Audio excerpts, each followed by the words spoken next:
Hello everyone and welcome back to my channel. In this video I will show you the new way to configure Hyprland. And you see it here in the blog post, it's based on Lua. The programming language Lua is now the way how to configure Hyprland.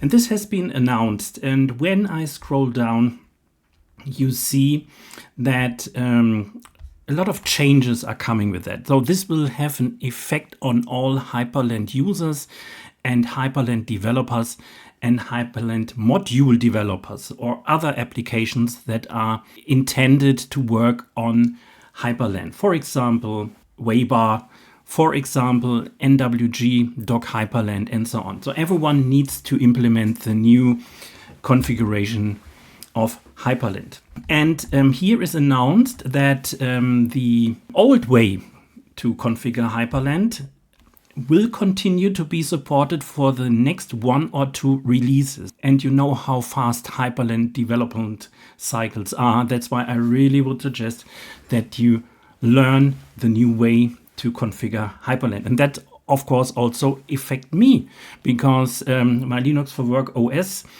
is heavily based on the old way to configure Hyprland, and I also have to switch to the new way with Lua. When I scroll down here on my repository, there is a new branch, LUA Migration, and here I have started to develop the newer configuration of my Linux for Work OS. When you click here on .files, config, and then select Hyper, and you scroll down, you see that every file, nearly every file, is available in a conf version, so the legacy way, and the new way Lua. And in this video I will share some first insights about the upcoming implementation of the Lua Hyprland setup for my Linux for Work OS. This is Visual Studio Code. And in the split screen, I want to show you on the left side, the new Lua-based configuration, and on the right side, the legacy configuration with .conf files. A very good practice is always to separate complex configurations into separate files. And this is also possible with Lua. On the old side, you see with the command source, I could refer and load another configuration file.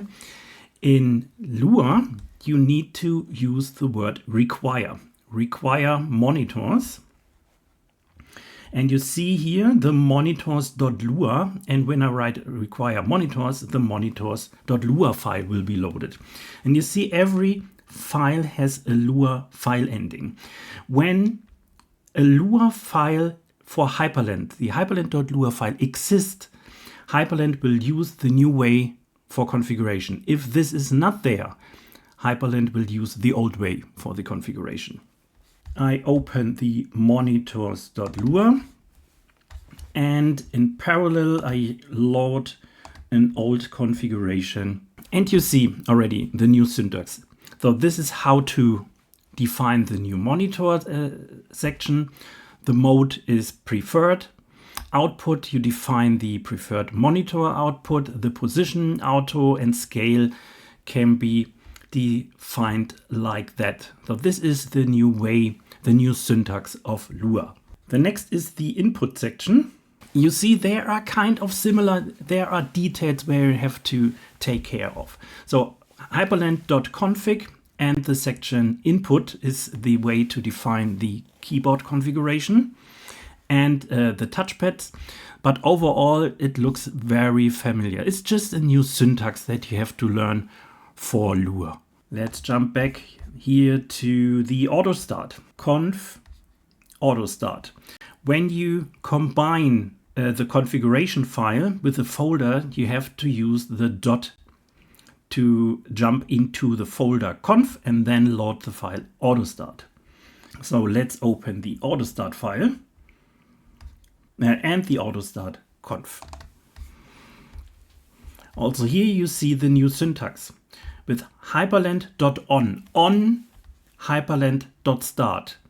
This is the hook that will be loaded here and the listener, and then the following commands will be executed. I load, for example, the Bibata modern cursor theme, or I run the listeners.sh file. You see here how it was defined in with the legacy configuration. With hyprland.exec_command, you execute a shell script or an application. The next is colors, and you see how the colors are defined is just a variable definition with the RGBA color code, and this is then also how you have to create a template, for example in Modular, to generate the colors automatically based on your wallpaper. Then go back to the Hyprland Lua again, because next I want to show you the decoration part and how this can be set up with decoration variations in the new way. So I go to conf and open decoration Lua. And you see again in this file is a reference to conf.decorations.default.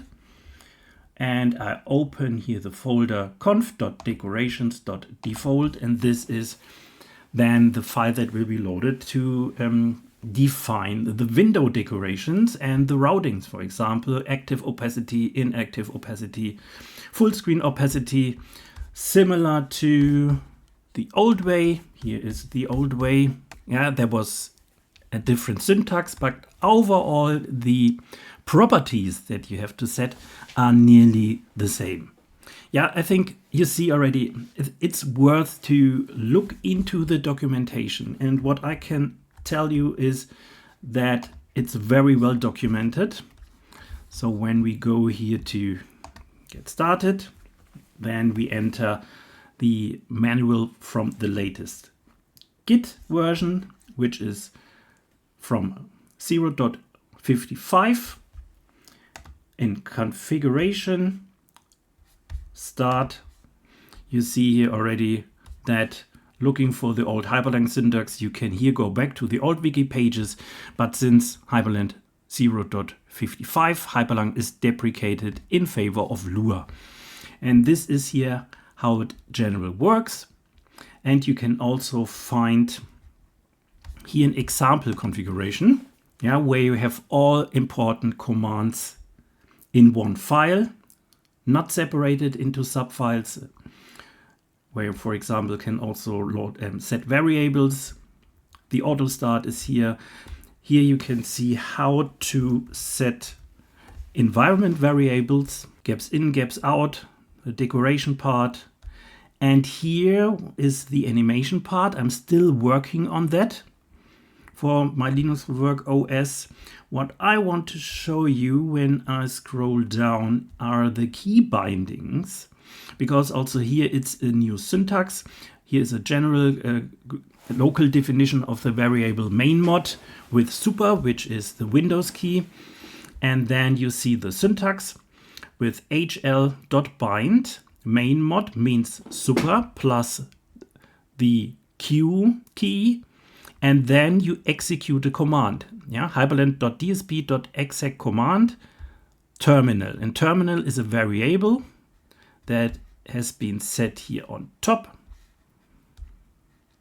Here it is. Here is terminal.